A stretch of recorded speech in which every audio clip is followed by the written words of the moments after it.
ரயில் நிலையத்தை சுத்தமாக வைத்துக் கொள்வது குறித்து பயணிகள் மத்தியில் விழிப்புணர்வு ஏற்படுத்தும் நிகழ்ச்சி மதுரையில் நடந்தது.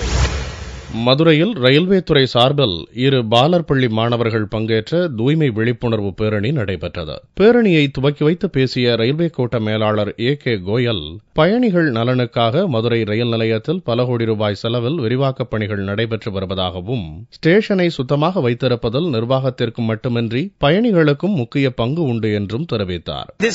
This is a rally we have organized to sensitize and involve the passengers to improve the cleaning on the platforms, especially inside the coaches also, and continue this process because we need their cooperation in keeping the station and platform clean.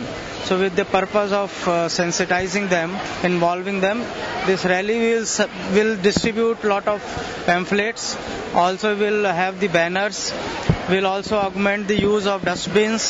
We'll also request the passengers not to use the toilets when the trains are stationary, coaches are stationary, so that the stations and the tracks remain clean. So this is one of that drive. More such drive will be taken in near future at more stations.